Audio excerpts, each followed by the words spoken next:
میرے پیارے آقا علیہ الصلوۃ والتسلیم کے پیروانوں، آئیے میں آپ کو بغداد کا ایک واقعہ سناتا ہوں۔ توجہ ہے نا آپ کی؟ بغداد میں ہلاکو خان حکمراں تھا، اور ہلاکو خان یہ مسلمانوں کا اول درجے کا دشمن تھا۔ ایک رات ہلاکو خان نے خواب دیکھا کہ میں مسلمانوں کے کٹے ہوئے سروں کے مینار پر بیٹھ کر مسلمان کی کھوپڑی میں شراب پی رہا ہوں۔ مسلمانوں کے کٹے ہوئے سروں کا مینار اور اس کی چوٹی پر بیٹھ کر مسلمان کے سر میں کھوپڑی میں شراب پیتا ہوں۔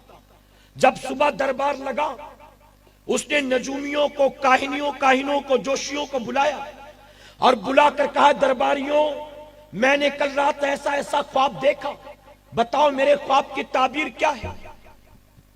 تو فوجیوں نے کہا، سپہ سالاروں نے کہا، وزیروں نے کہا کہ بادشاہ سلامت، خواب کی تعبیر کو ایک طرف رکھیے، اگر آپ کی اجازت ہو تو ہم آپ کے خواب کو حقیقت میں بدل کر دکھلا دیں۔ کیا آپ چاہتے ہیں کہ آپ کے خواب کو ہم سچ کر دکھلائیں؟ وہ مسلمانوں کا دشمن پہلے ہی تھا۔ اس نے کہا، کیا یہ صحیح ہو سکتا ہے؟ فوجیوں نے کہا، ہاں کہیں آپ تو ہم کر کے دکھلا دیں۔ ہلاکو خان نے کہا، جاؤ مسلمانوں کی ایسی آبادی ڈھونڈو جہاں ایک ہی حملے میں مسلمانوں کے اتنے سر ملے کہ ان کے سروں کا مینار بنایا جا سکے، اور پھر مینار کے اوپر مجھے چڑھاؤ اور اس پر بیٹھ کر مسلمان کی کھوپڑی میں شراب پیوں۔ فوجیوں نے رائے مشورہ کیا اور طے ہوا، چلو بغداد پر حملہ کرتے ہیں۔ بغداد مسلمانوں کا مرکز، بغداد میں مسلمانوں کی اکثریت، بغداد میں ایک ہی حملے میں اتنے سر ہم کو بآسانی سے مل جائیں گے۔ اب ہلاکو خان کی فوج روانہ ہوئی، بغداد کی طرف جب چل پڑی، بغداد کے لوگوں کو پتا چلا، جانتے ہو وہ کیسے لوگ تھے؟ ان کے نیم پلیٹ مسلمانوں والے تھے، وہ پیدا مسلمان ماؤں کی کوکھ سے ہوئے تھے، وہ اپنے آپ کو کہلاتے مسلمان تھے، لیکن اسلام سے دور دور تک ان کا کوئی رشتہ ناتا نہیں تھا۔ وہ جمعہ کی 2 رکعت نماز پڑھتے تھے، وہ عید بقرہ عید کی 2 رکعت نماز پڑھتے تھے، وہ خوشیاں مناتے تھے چند دنوں، چند بڑی راتوں میں، علاوہ اس کے اسلام پر وہ عمل نہیں کرتے تھے۔ نہ لباس حضور کی سنت کے مطابق تھا، نہ چہرہ حضور کی سنت کے مطابق تھا، نہ اخلاق حضور کی سنت کے مطابق تھا، نہ کردار حضور کی سنت کے مطابق تھا، بلکہ وہ عیسائیوں کے رنگ میں رنگ چکے تھے۔ ان کے یہاں شادیاں بھی عیسائیوں کی طرح ہوتی تھی، ان کے یہاں رخصتی بھی عیسائیوں کی طرح ہوتی تھی، ان کے لباس بھی عیسائیوں کی طرح تھے، ان کا کھان پان بھی عیسائیوں کی طرح تھا، ان کا رہن سہن بھی عیسائیوں کی طرح تھا۔ جب نام بتاتے تھے تو پتا چلتا تھا کہ مسلمان ہیں، ورنہ کسی اینگل سے مسلمان نظر نہیں آتے تھے۔ جب انہیں پتا چلا ہلاکو خان کی فوج ہم کو ہلاک کرنے آتی ہے، وہ بھاگتے ہوئے آتے ہیں ایک اللہ کے ولی کی بارگاہ میں، جن کا نام احمد جام رحمت اللہ علیہ تھا، بہت بڑے پائے کے بزرگ تھے۔ لوگوں نے آ کر کہا، حضور ہمیں بچا لیجئے، ہمیں بچا لیجئے، ہمیں یہ پتا چلا ہے ہلاکو خان کی فوج آ رہی ہے، ہمارا سر کاٹنے آتی ہے، ہمیں قتل کرنے آتی ہے، آپ اللہ کے ولی ہم کو بچا لیجئے۔ احمد جام رحمت اللہ علیہ فرماتے ہیں، ٹھیک ہے میں تمہارے لیے اللہ کی بارگاہ میں دعا کروں گا، لیکن مجھ سے وعدہ کرو اللہ نے تمہاری جان بخش دی تو تم قرآن کی پابندی کرو گے، شریعت کی پابندی کرو گے، نماز کی پابندی کرو گے، ماہ رمضان کے روزے نہیں چھوڑو گے، حضور کی سنت والا لباس پہنو گے، اپنے چہرے پر داڑیاں سجاؤ گے۔ جان پر بنی تھی کیا کرتے؟ ایک زبان ہو کر سب نے کہا، ہمیں بس بچا لیجئے، ہم وعدہ کرتے ہیں اگر جان بچ گئی ہم کبھی گناہ کے راستے پر نہیں جائیں گے، یہود و نصارہ کا لباس اتار پھینکیں گے، ہم حضور کی سنت کو اپنی زندگی کے سانچے میں ڈال لیں گے۔ ہر کسی نے ایک زبان ہو کر کہا۔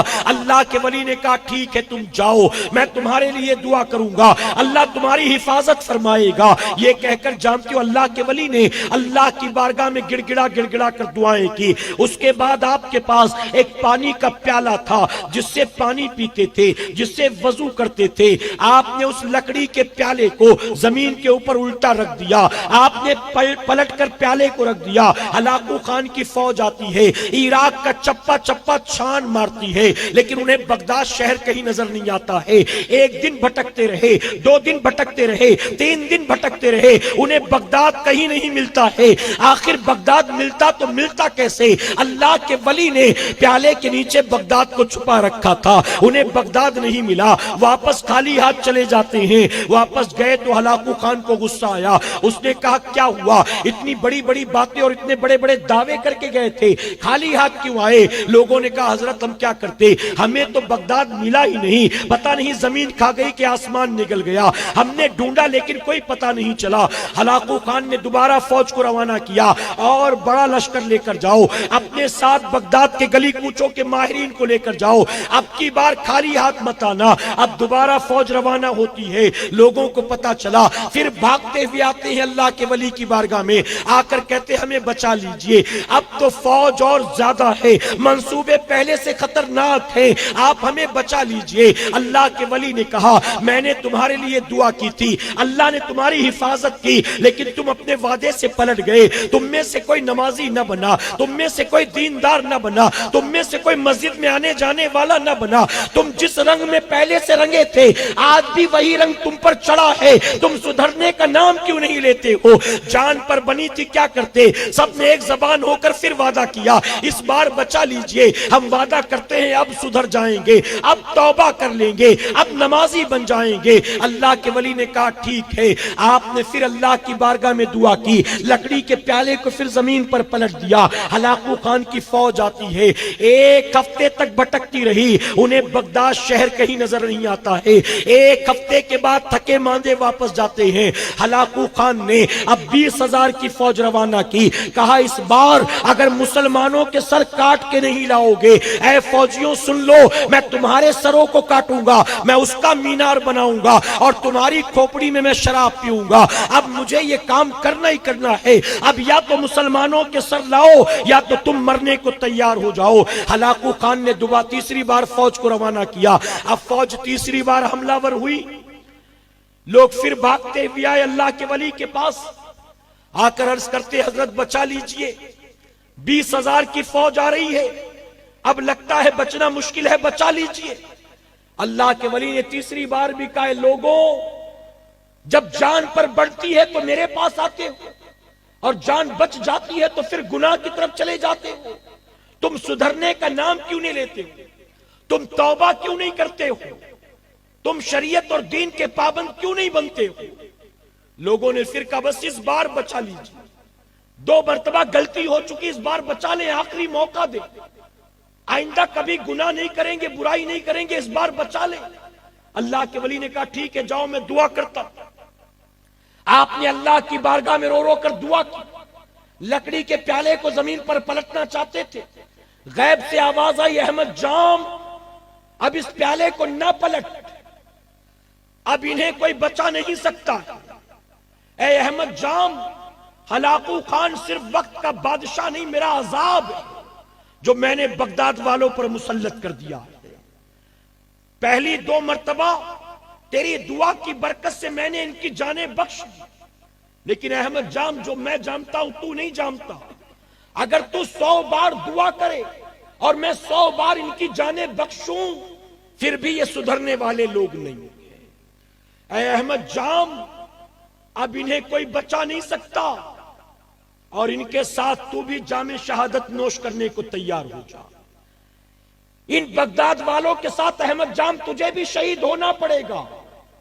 اللہ کے ولی روتے رہے، گڑ گڑاتے رہے، یہاں تک کہ ہلاکو خان کی فوج آئی، نہ بوڑھا دیکھا، نہ بچہ دیکھا، نہ بیمار دیکھا، نہ عورت دیکھی، جہاں کوئی مسلمان ملا اس کی گردن کو کاٹا ہے، اس کے سر کو جمع کیا، جسم کو پھینک دیا۔ تاریخ گواہ ہے بغداد کی گلیوں میں ہلاکو خان کی فوج نے مسلمانوں کے خون کی ہولی اور ندیاں بہا دی ہیں۔ اے سرکار مدینہ کے پیروانوں، صرف گناہگار اور سیاہکار نہیں مارے گئے، آپ نے سنا ہوگا گیہوں کے ساتھ گن بھی پس جاتا ہے۔ اللہ کے ولی احمد جام رحمت اللہ علیہ کو بھی شہید کر دیا گیا۔ جب عذاب بروں پر آتا ہے نیک بچ نہیں پاتے ہیں، جب کشتی سمندر میں ڈوبتی ہے اس میں موجود نمازی بھی ڈوب جاتا ہے۔